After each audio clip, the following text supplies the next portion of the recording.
Today, we're diving into a critical topic: the renationalization of the Chinese economy. Is it a return to socialism or a new economic strategy?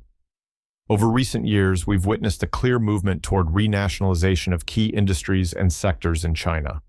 The Chinese government is regaining control over areas that were previously predominantly private or semi-private.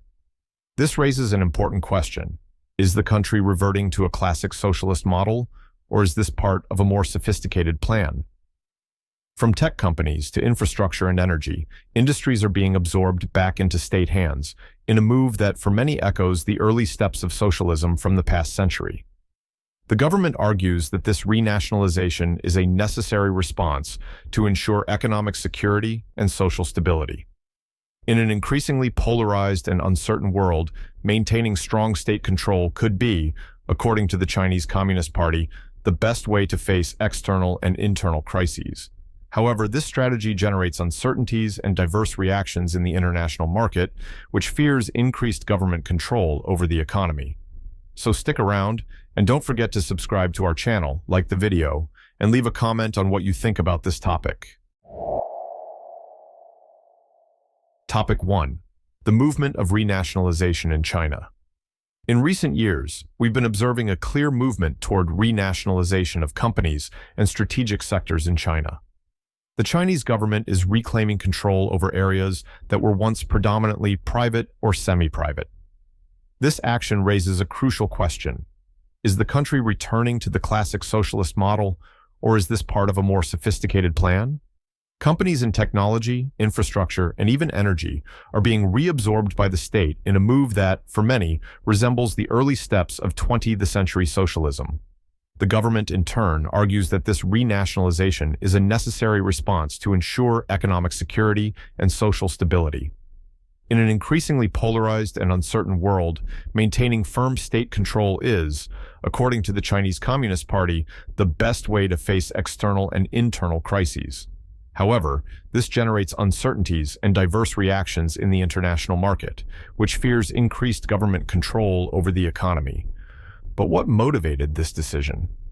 Some experts believe that the Chinese government is preparing for a phase of greater global competition and thus needs to strengthen its national companies. Others argue it's a natural reaction to the uncontrolled growth of large private conglomerates that began to represent a threat to central power. Regardless of the reason, it's clear that this renationalization policy has profound implications for the future of the Chinese economy.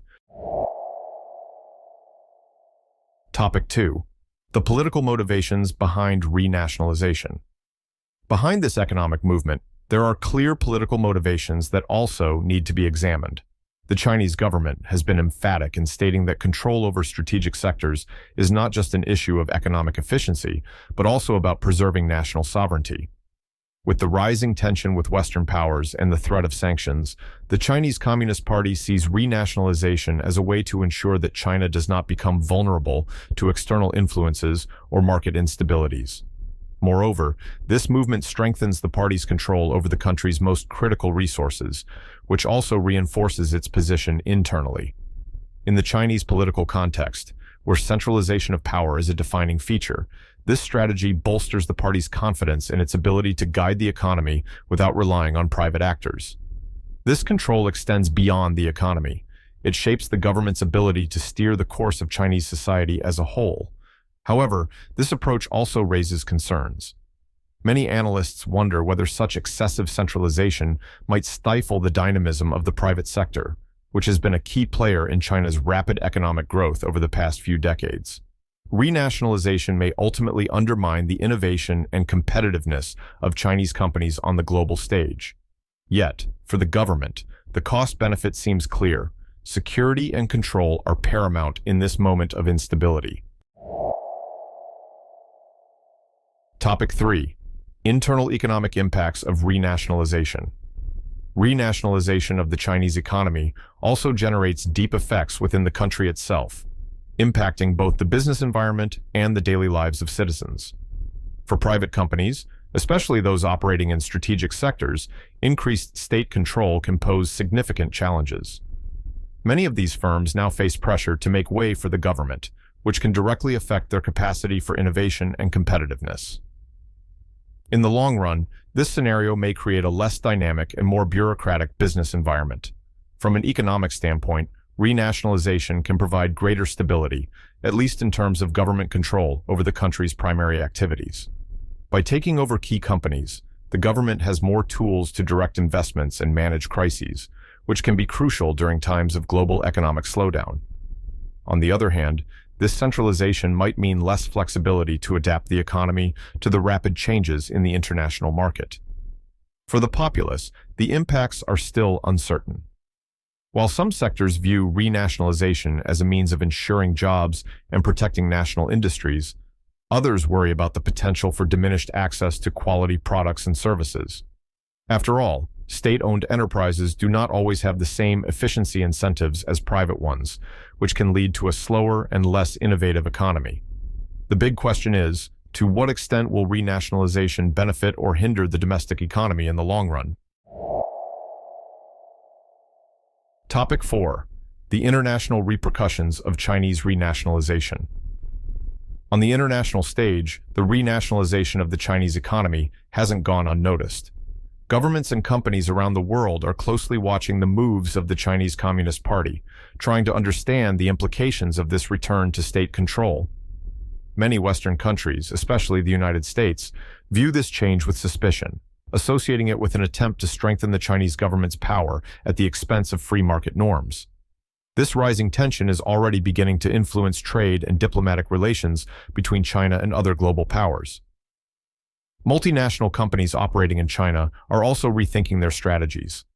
With renationalization, the risk of governmental interference increases, directly impacting their operations.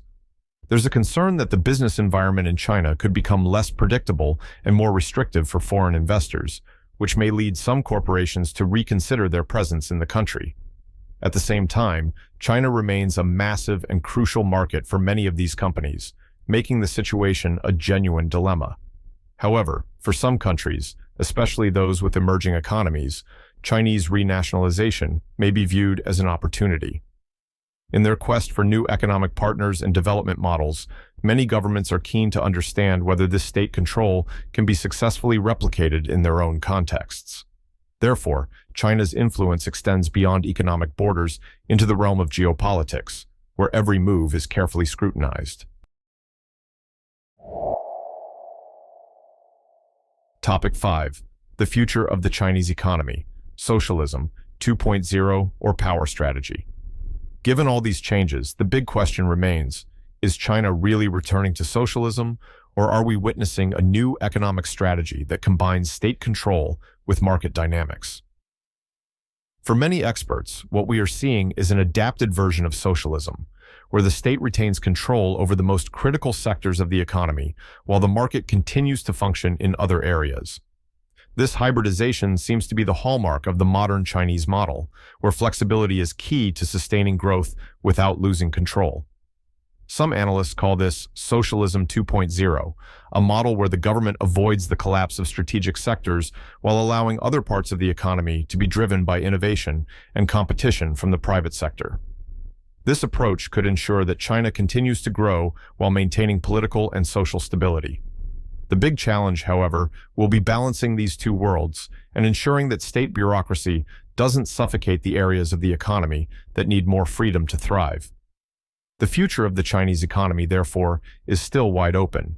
What is clear is that the Chinese government is determined to maintain its influence over the country's direction, and renationalization is just one piece of this puzzle. The coming decades will be crucial in determining whether this strategy will solidify China as an even more dominant power, or whether it might trigger unexpected challenges that could put this model to the test. And that wraps up our video. Thank you so much for staying with us until the end. If you enjoyed the content, don't forget to subscribe to the channel, give us a like, and share your thoughts in the comments. Feel free to share this video and help spread this discussion. Let's keep a close eye on the developments in this fascinating scenario and watch what the future holds for the Chinese economy.